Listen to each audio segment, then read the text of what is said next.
Uniform civil code को हिंदी में समान नागरिक संहिता कहते हैं, जिसके तहत देश में सभी नागरिकों के लिए एक समान कानून लागू होगा।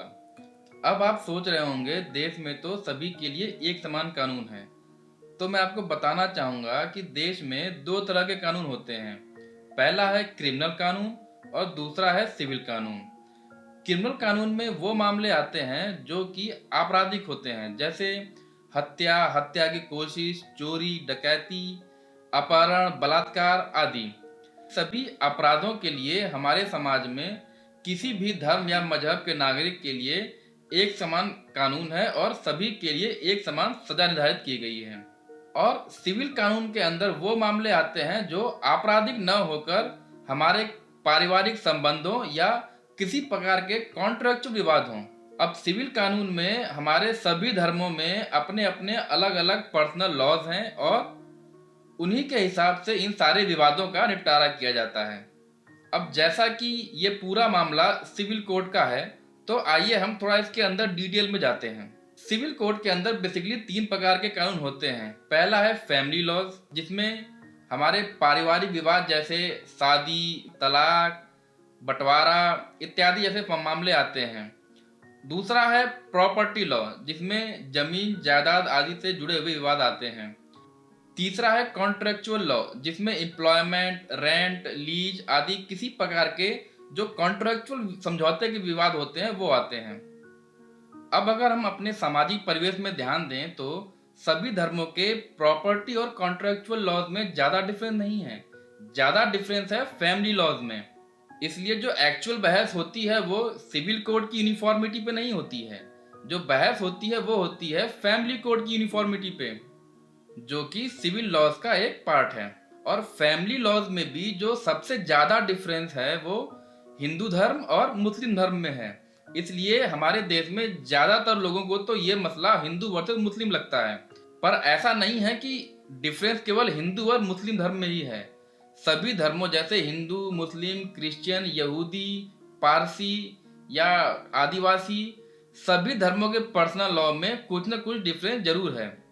जैसा कि मैंने अभी बताया कि सभी धर्मों के अपने अपने पर्सनल लॉज होते हैं और इन्हीं लॉज से हमारे धार्मिक सेंटिमेंट्स भी जुड़े होते हैं। इसलिए सिविल कोड में यूनिफॉर्मिटी लाना इतना भी आसान नहीं है।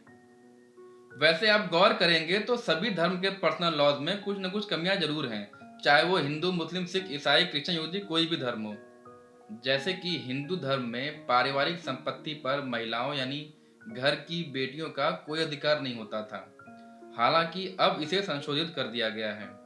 वहीं पे बाकी धर्मों में महिलाओं को अधिकार बहुत पहले से दिया जा रहा था। अगर मुस्लिम धर्म की बात करें तो उसमें एक अजीब सा कानून है कि अगर किसी पुरुष के पिताजी की मृत्यु हो जाए परंतु उसके दादाजी जीवित हों, तो अब दादाजी के हाथ में है कि वो संपत्ति में अपने पोते को हिस्सा दें या ना दें।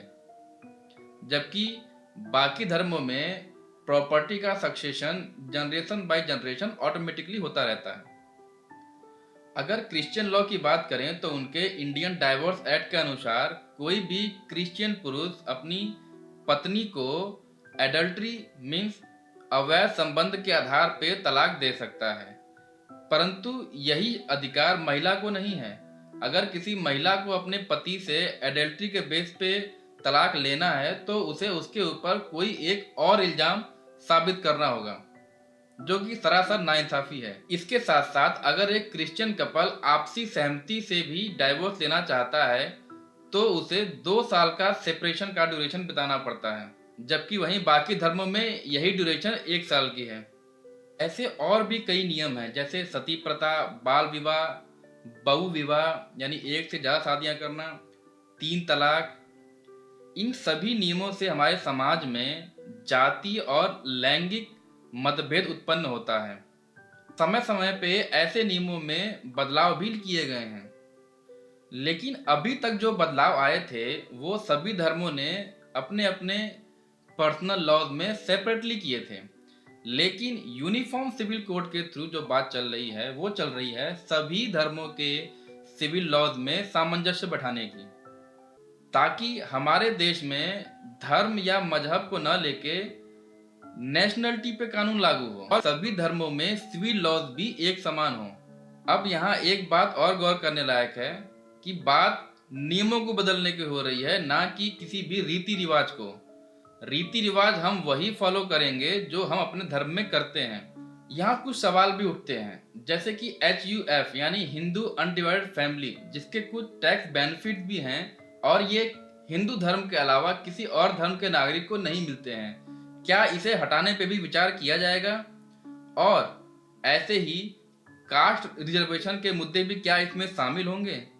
इसके विरोध में कुछ लोगों का कहना है कि यूनिफॉर्म सिविल कोड को लागू करने से उनकी धार्मिक परंपराओं और रीति रिवाजों में फर्क आएगा और ऐसा करना समाज में तनाव की स्थिति उत्पन्न करना है और यहीं से एक्चुअल तनाव की स्थिति उत्पन्न होती है। जैसा कि मैंने अभी थोड़ी देर पहले बताया कि ज्यादातर डिफरेंस हिंदू और मुस्लिम पर्सनल लॉज में ही है, इसलिए इस मुद्दे पे हिंदू और मुस्लिम धर्म को ही घसीटा जा रहा है, जबकि कमियां सभी धर्म के पर्सनल लॉज में हैं। ऐसा नहीं है कि यूनिफॉर्म सिविल कोड का मुद्दा देश में पहली बार उठाया जा रहा है। साल दर साल इस मुद्दे को कई बार उठाया जा चुका है, लेकिन कड़े विरोध और तीखी प्रतिक्रियाओं के कारण हर बार ये मुद्दा ठंडे बस्ते में डाल दिया जाता है। जो लोग इसके सपोर्ट में हैं वो भारतीय संविधान के आर्टिकल 14, 15, 21 और 44 की बातें करते हैं, जिसमें देश में समान अधिकार की बातें की गई हैं। वहीं जो लोग इसका विरोध करते हैं वो आर्टिकल 13, 25, 26 की बात करते हैं, जिसमें सभी धर्मों के नागरिकों को अपने अपने धर्म का सम्मान और प्रचार करने की पूरी आज़ादी दी गई है।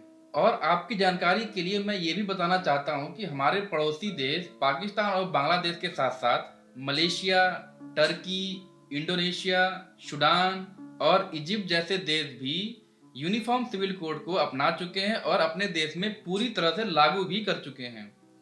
और अगर हम अपने देश की बात करें तो हमारे देश में गोवा पहला राज्य है जो पूरी तरह से यूनिफॉर्म सिविल कोड को लागू कर चुका है और उत्तराखंड के मुख्यमंत्री ने भी इसको लागू करने की घोषणा कर दी है।